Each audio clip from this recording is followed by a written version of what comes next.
So it's summer, and it's actually my senior year, and I, got my first job. I'm working at Forever 21, super excited. But today, I finally didn't have to wake up early, so because I didn't have to open.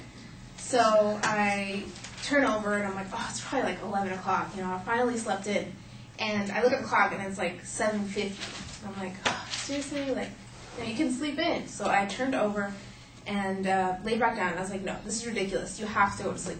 So I tossed and turned for like 10 minutes, and finally I look over at the clock, and it's like 8:10. So I was like, okay, this is not happening. So I get up from my bed, and I'm walking down the hall, and all of a sudden I hear someone like calling my name from my mom's room. And it's obviously my mom because my dad's out of town for business. So I walk into her room, and she's sitting up on her bed, and she's holding onto her stomach. And at this time, my mom's actually 7.5 months pregnant. And so I went inside and I asked her, like, what's wrong? I could tell she was in pain because her face was, like, totally, like, just twisted in pain. She was gripping on her stomach. So I called her OBGYN, and he said, like, that I need to take her to the hospital because this was, not normal. So I drive her over, and the doctor's already, like, waiting outside. So I'm like, this must be really serious. Like, he's already here, and he's ready with nurses and stuff. So I actually have to, like, physically help my mom. Like, I have to put her arm over my shoulder and help her walk to the hospital because she, like, her legs are weak. She can't walk. And so they take her in. They take her into a room, and they set her up. They put all these, they put her IV in. They set up a machine to monitor the baby's heartbeat. She had wires all over her.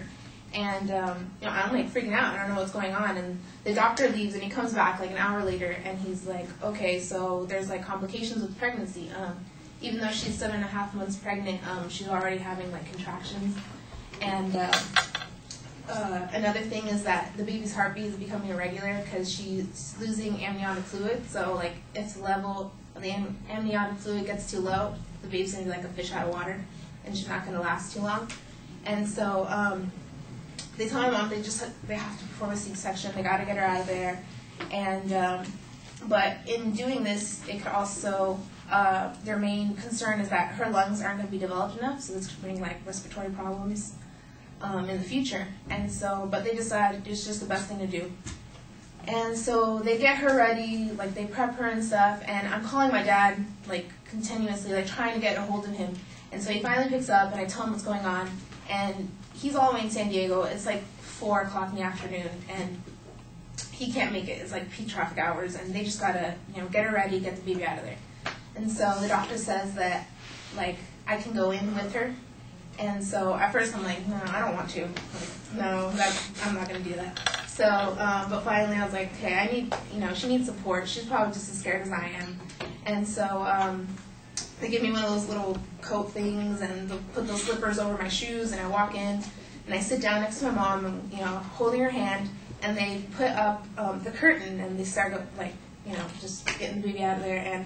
And after it seemed like hours, but all of a sudden we hear the tiniest little, like, cry out, and this kid had the strongest lungs I've ever heard in my life. There was she definitely, her lungs were good, they were developed.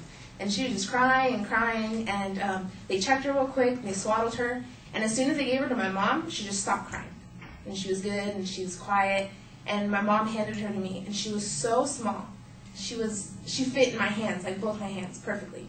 And she was just so beautiful, and she had rosy little cheeks, and she was just the cutest thing I'd ever seen in my life. And it was just the best experience to know that, I was there to, witness her birth and just see her the first few minutes of her life.